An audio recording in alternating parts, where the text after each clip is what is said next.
Welcome to Northwest Focus. I'm Catherine Carboni. And I'm Keith Shipman.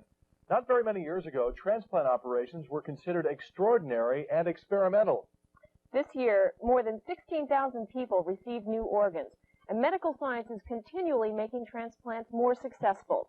A transplant is certainly not a quick cure. The surgery is traumatic, and recuperation is a long process. But an organ transplant offers hope when all other treatments fail. Carl Knight needs a liver transplant. My doctor put it real affectionately last week. He said, right now I was walking on the edge of a cliff. He said, if the wind blows, he says, you're going over.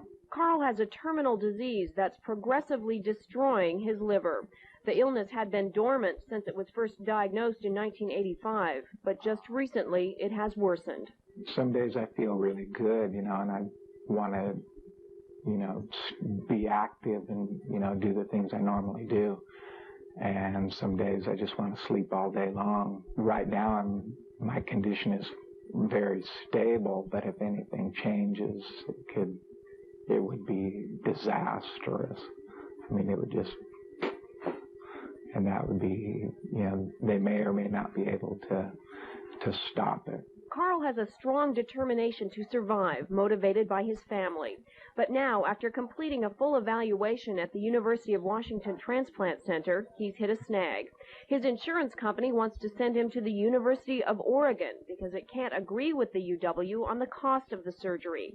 With 2 kids in school and a working life, Carl is not pleased about the prospect of spending 2 or 3 months recovering in Portland. I don't like this jump through our hoops, and then now we're going to move the hoops over here, and you can jump through them all again.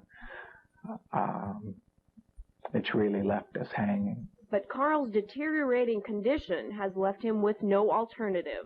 If I don't have the transplant, I have about a year to live. I have a family, and a wife and 2 children.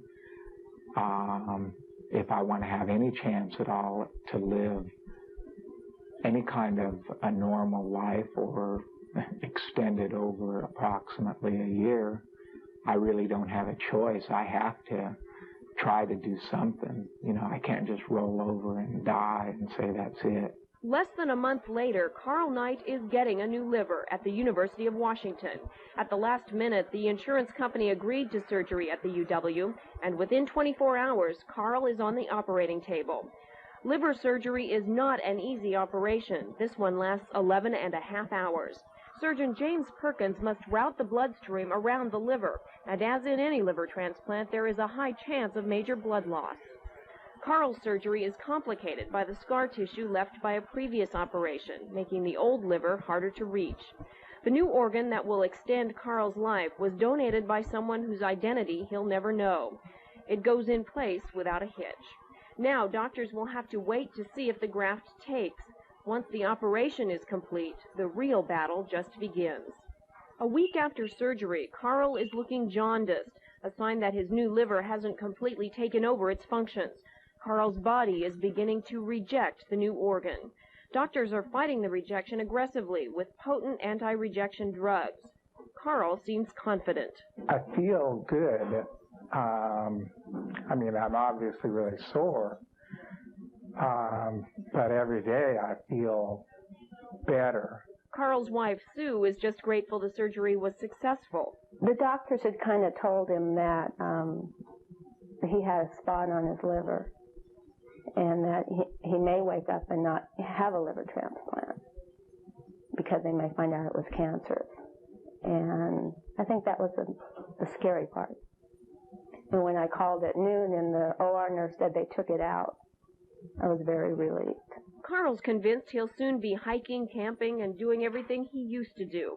But Sue says she's still scared about the future. They said he went into liver rejection, and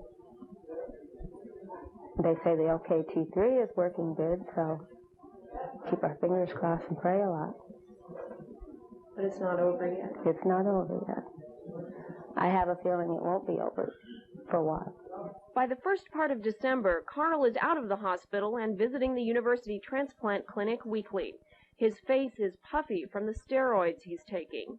Each week, doctors take inventory of Carl's vital statistics: pages and pages of them. 405 and then 173.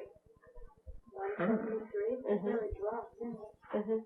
Well, that's okay, though. I mean, that's not too surprising. So that's why we didn't change, obviously that's why we didn't change your dose. Yeah. Among other drugs, Carl is on a strict regimen of anti-rejection medication taken every 12 hours, something he'll have to keep up for the rest of his life.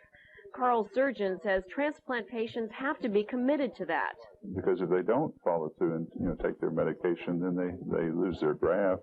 And then it's a graft, it's the organ that somebody else could have got and been successfully transplanted. Carl's doctors will continue to monitor his progress for another 6 to 8 weeks. Your bilirubin looks like it's on the downward trend. Your liver tests look really, really good. Carl's recovery is moving quickly, perhaps because it's his nature to push himself. He was out of the hospital for less than 2 weeks and decided to go hunting. So I think he's doing really good. Sue and Carl say this episode in their lives has given them a new perspective.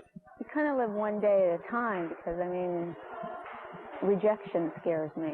And the doctors have no idea what causes it and when it can happen. And they say the first year is the scariest. It makes you rearrange your priorities. It makes you feel differently about the way things are and what's really important and not important. What's important is that the Knight family is whole and together. Carl is enjoying the time at home, though he's anxious to get back to work, and he could be back in a matter of months. Meanwhile, there's time to spend as a family.